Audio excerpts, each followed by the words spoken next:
16.13. J'ai créé le récit de David et Goliath. 16 comme 16e vidéo, 13 comme partie 13 de la vidéo. J'ai créé le récit de David et Goliath. 16.13. J'ai créé le récit de David et Goliath. 16 comme 16e vidéo, 13 comme partie 13 de la vidéo. J'ai créé le récit de David et Goliath.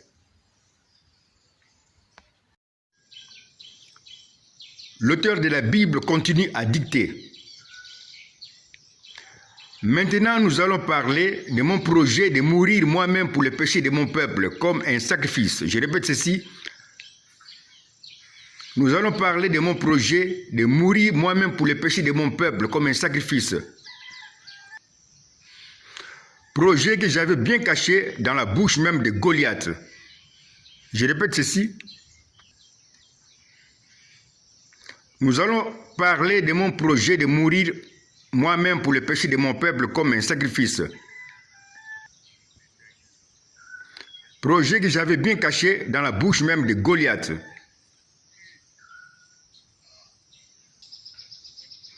Voici les paroles de Goliath dans 1 Samuel 17, 43. Je donnerai ta chair aux oiseaux du ciel et aux bêtes des champs. Je répète ceci. Je donnerai ta chair aux oiseaux du ciel et aux bêtes des champs. Voici mon signe de l'unité ou signe d'une même chose dans ces paroles de Goliath, qui annonce la mort de David comme un sacrifice qui sera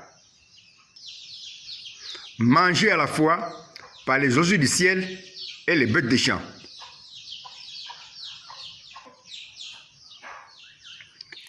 Les oiseaux du ciel et les bêtes des champs sont des choses bien différentes, mais qui ont une même chose qui les unit, comme leur pasteur signe de l'unité. Je répète ceci, les oiseaux du ciel et les bêtes des champs sont des choses bien différentes, mais qui ont une même chose qui les unit, comme leur pasteur signe de l'unité. Le même David qui sera mort comme un sacrifice à manger à la fois par les oiseaux du ciel et les bêtes des champs. Je répète ceci, le même David qui sera mort comme un sacrifice à manger à la fois par les oiseaux du ciel et les bêtes des champs. Je répète ceci, les oiseaux du ciel et les bêtes des champs sont des choses bien différentes, mais qui ont une même chose qui les unit comme leur pasteur signe de l'unité. Le même David qui sera mort comme un sacrifice à manger à la fois par les oiseaux du ciel et les bêtes des champs. Je répète ceci, le même David qui sera mort comme un sacrifice à manger à la fois par les oiseaux du ciel et les bêtes des champs. Le même David devient un signe de liaison ou de l'unité ou de mariage spirituel des oiseaux du ciel et des bêtes des champs que nous pouvons représenter comme ci-après.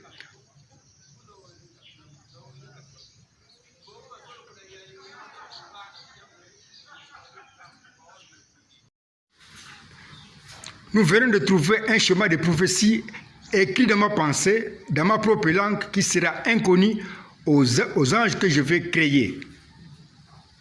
Nous sommes ici avant la création d'un ange et de ce monde. Dans ce schéma de prophétie, il y a deux cas possessifs, les oiseaux du ciel et les bêtes des champs. Je répète ceci, dans ce schéma de prophétie, il y a deux cas possessifs, les oiseaux du ciel et les bêtes des champs. Or, je t'avais enseigné la loi des cas possessifs qui dit ceci. Les deux noms qui sont cités dans le cas possessif sont dans l'unité, c'est-à-dire dans un mariage spirituel. Je répète ceci.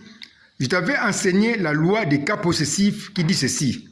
Les deux noms qui sont cités dans le cas possessif sont dans l'unité, c'est-à-dire dans un mariage spirituel. Dans le cas possessif, les oiseaux du ciel, les noms, les oiseaux et le ciel sont dans l'unité suivante, qui nous montre le mariage des oiseaux et le ciel. Dans le mariage suivant qui montre l'unité des oiseaux et le ciel, chacun peut chacun peut représenter l'autre. Les oiseaux sont alors représentés par le ciel, comme l'indique la flèche 2. Les oiseaux du ciel, dans les cas positifs, les oiseaux du ciel, les oiseaux sont représentés par le ciel. Je répète ceci, dans le mariage suivant, les oiseaux et le ciel, chacun peut représenter l'autre. Les oiseaux sont alors représentés par le ciel, comme l'indique la flèche 2.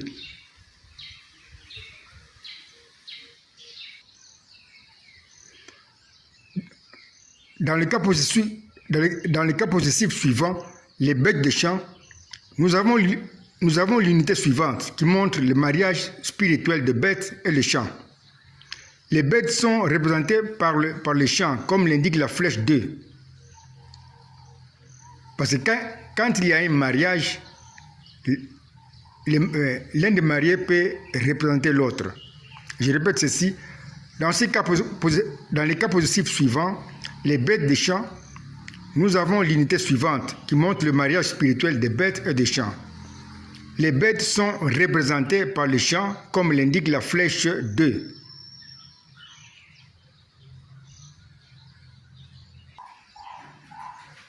Or, dans ma pensée qui a créé ce film de David et Goliath, le champ représente la terre, comme l'indique la flèche 3. Or, dans ma pensée qui a créé ce film de David et Goliath, le champ représente la terre, comme l'indique la flèche 3.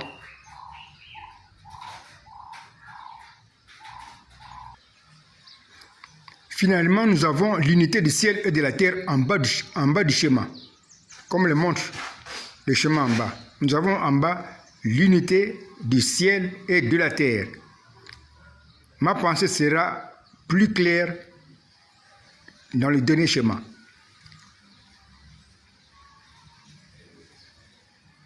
C'est le même schéma qui était au-dessus, mais qui a été transformé comme un schéma qui montre seulement l'unité du ciel et de la terre. Dans ce dernier schéma, ma pensée sera plus claire. Mais c'est le même schéma de prophétie. Je répète que c'est le même schéma de prophétie qui est indiqué par l'unité des oiseaux du ciel et les bêtes des champs, mais que nous avons en bas sous la forme du schéma qui montre l'unité du ciel et de la terre.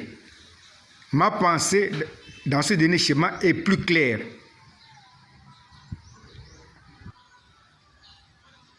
Or, je t'ai enseigné qu'on peut prolonger un schéma de prophétie par simple déplacement de signe de l'unité, comme même David, comme l'indique la flèche.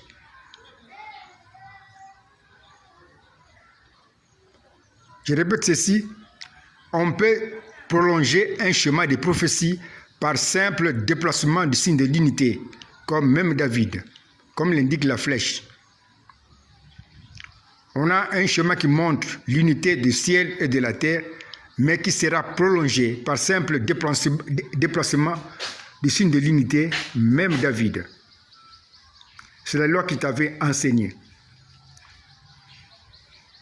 Par simple déplacement du signe de l'unité, comme même David, on peut prolonger un schéma de prophétie. Par simple déplacement du signe de l'unité, même David, nous avons alors le schéma suivant, qui nous montre l'unité du ciel, de la terre et de David comme un sacrifice. Je répète ceci, par simple déplacement du signe de l'unité, même David, nous avons alors le schéma suivant, qui montre l'unité du ciel, de la terre et de David comme un sacrifice. Nous avons ainsi prolongé notre schéma. Dans ce schéma de prophétie, le ciel représente Dieu. La terre représente un homme.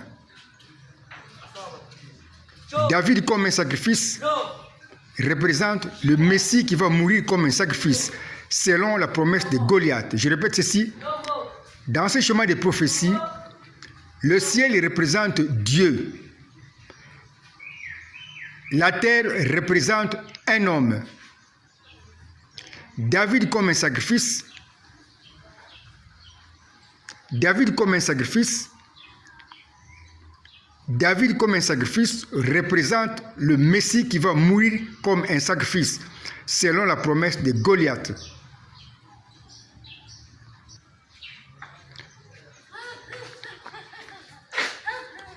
Nous pouvons maintenant compléter notre schéma que nous lisons en bas.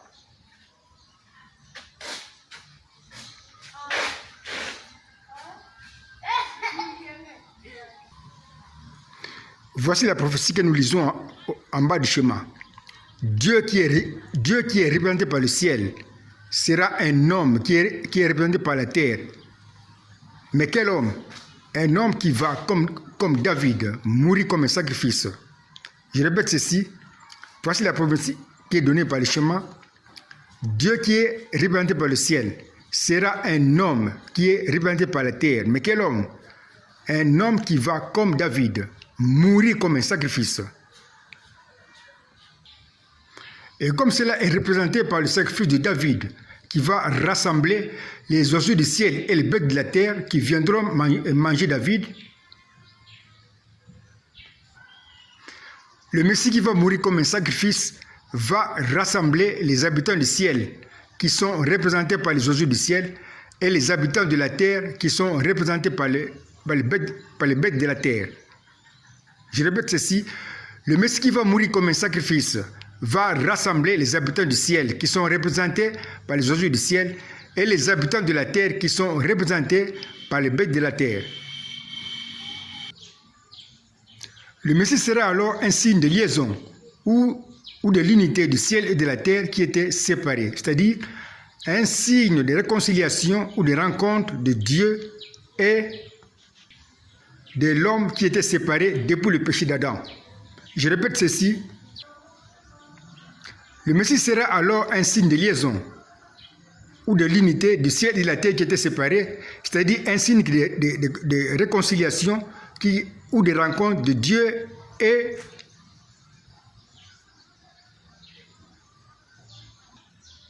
de l'homme qui était séparé depuis le péché d'Adam. Le Messie sera alors à la fois Dieu et homme pour montrer dans sa propre vie cette réconciliation ou rencontre de Dieu et l'homme qui étaient séparés depuis le péché d'Adam. Je répète ceci, le Messie sera alors à la fois Dieu et homme pour montrer dans sa propre vie cette réconciliation ou rencontre de Dieu et l'homme qui étaient séparés depuis le péché d'Adam. La suite dans 16.14, j'ai créé le récit de David et Goliath. 16 comme 16e vidéo, 14 comme partie 14 de la vidéo, j'ai créé le récit de David et Goliath.